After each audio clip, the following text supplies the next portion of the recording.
allons à présent aborder, Mohamed Bari Bella Kamano, cette autre thématique de ce troisième numéro de votre émission autour de la transition. Il s'agit bien de ce séjour actuellement en Guinée d'une mission de la Cour pénale internationale. Alors, il faut dire que Boubacar Koïla, cette mission, quand même, elle est conduite par également le procureur général adjoint, M. Mam Manja Ndieng, qui vient notamment de rencontrer le Premier ministre guinéen Amadou Riba. Alors, il faut dire quand même que cette rencontre, quand on la replonge dans son contexte, voilà, il intervient quand même après ce procès historique du 28 septembre, qui était quand même une sorte de, voilà, de patate soude dans la main de l'État, parce qu'on a vu le régime d'Alpha Condé, après 10 ans de gestion, n'a pas pu quand même organiser ce procès parce qu'on estimait qu'il y avait des ramifications et des incidences peut-être politiques qu'il allait avoir, mais grâce également à la clairvoyance du président de la République, général Mamadi Doumbouya, quand il est venu, il a dit que voilà, il était question que le procès soit voilà, organisé ailleurs, en dehors de la Guinée. Certains parlaient du Sénégal, d'autres parlaient également de la Suisse, mais finalement l'État guinéen, par le président de la République, a décidé d'organiser le procès. Même en Guinée, on estimait que voilà, ce procès de Massad 28 septembre allait créer d'autres incidents. Est-ce que la Guinée était prête à ça? Est-ce que...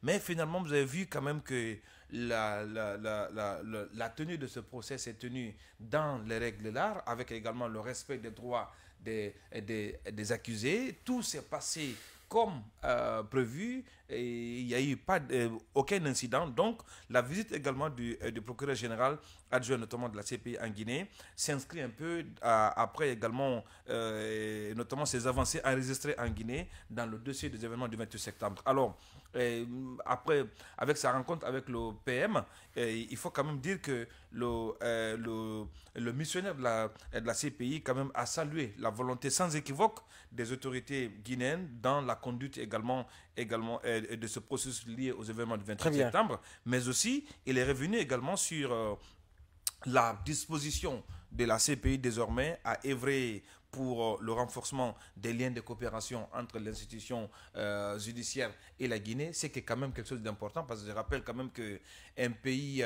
qu'on estime être en transition, où certains pensent qu'on a une sorte de suspension de tout ce qui est pour, liberté publique, et qu'à cet instant-là que vous recevez une telle mission avec notamment ces zolos-là, on peut quand même gratifier pour dire que quand même, la Guinée, sur le plan des libertés publiques et des droits, je pense qu'on peut quand même s'en féliciter. Et cette visite-là, elle a beaucoup d'autres incidences positives pour le pays, sur lesquelles peut-être on va revenir après. On va revenir effectivement, parce que Bal a bien fait de recontextualiser, n'est-ce pas, ce jour de la délégation, la CPI en Guinée, la Guinée qui relève ce défi par rapport à l'organisation de ce procès, et qui naturellement peut constituer une sorte de jurisprudence en la matière, quant à la capacité des États africains à pouvoir faire face à des dossiers aussi sensibles, hypersensibles.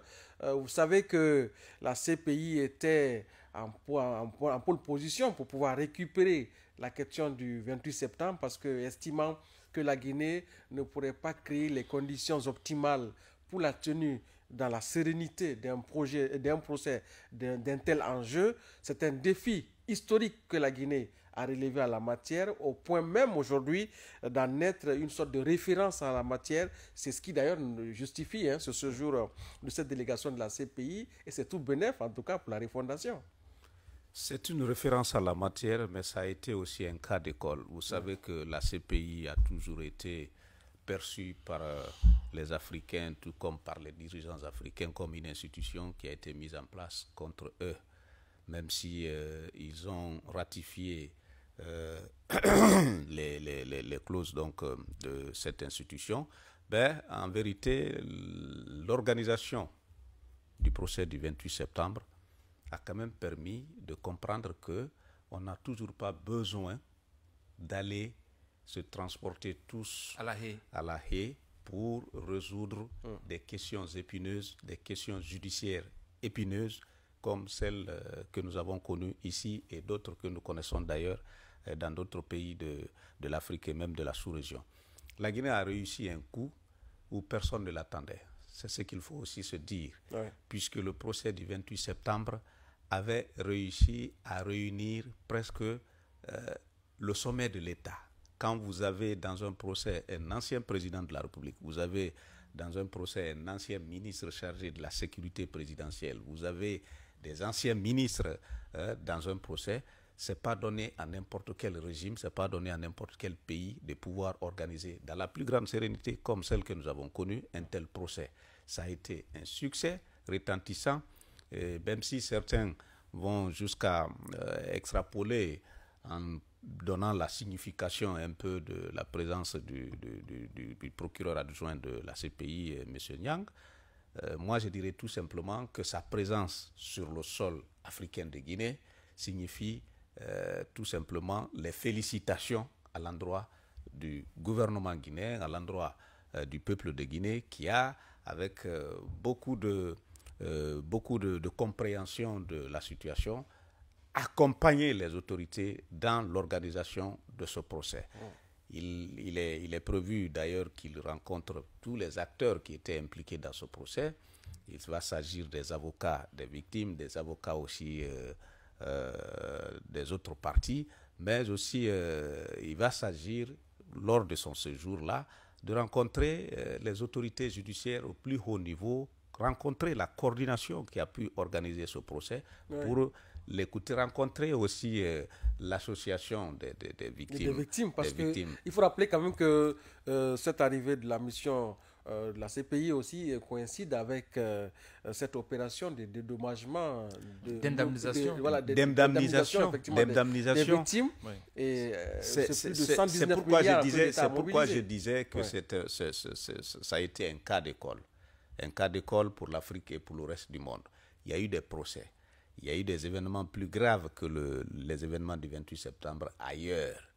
Mais dans d'autres pays, jusqu'au moment où je vous parle, il n'y a pas eu de procès. À la place des procès, il y a eu des conférences nationales, il y a eu des journées de réconciliation. Donc s'il y en a eu, c'est en dehors de ces pays, pas quand même les pays, comme c'est le cas de la Côte d'Ivoire. Voilà, il y a eu d'autres événements. Il y en a beaucoup, nous n'allons pas nous mettre à citer tout. Vous avez connu le génocide rwandais de 1994, vous avez connu la guerre ici au Libéria, en Sierra Leone. Il y a eu beaucoup d'autres cas, mais la vérité, c'est que la Guinée a réussi où personne ne l'attendait. L'organisation de ce procès, jusqu'à son aboutissement, c'est-à-dire à l'indemnisation des victimes, c'est un véritable cas d'école, puisque beaucoup n'y croyaient pas. Moi, personnellement, quand les autorités actuelles avaient décidé d'organiser ce procès. C'était une décision hypothétique, quelque part. Non, en fait, j'avais peur. J'avais peur, pourquoi? Parce que le procès allait impliquer... des révélations. Non, le procès allait peut-être faire des révélations, mais pour moi, les acteurs qui étaient un ancien président de la République, les acteurs qui étaient directement concernés, passer à la barre. Voilà, c'était pas évident. Les acteurs qui étaient directement concernés, un contexte de sérénité à ce moment. Je me disais que ça allait être un procès tellement sensible que ça allait dégénérer à un moment. Mais heureusement que les dispositions ont été prises, les populations ont compris, c'est là où je parle d'accompagnement donc des populations, de l'autorité. Les populations ont compris et le procès a eu lieu, il a été bien organisé. Dieu merci, aujourd'hui, avec la libération pour des questions humanitaires du président Moussa Dadis, l'ex-président Moussa Dadis Kouma, est aussi bien comprise par les populations. Je crois que nous nous acheminons quand même vers une bonne conclusion de ce procès, avec peut-être un cerise sur le gâteau, l'arrivée donc avec beaucoup de félicitations dans sa valise de M. Niang, le procureur adjoint de la CPI. Voilà donc ce qu'il fallait comprendre des sujets au menu de la première partie de votre émission Tour de la transition. Nous allons marquer une courte pause pour nous acheminer, une pause qui nous enverra dans la seconde partie qui aura comme invité du jour Honorable Mori Duno, secrétaire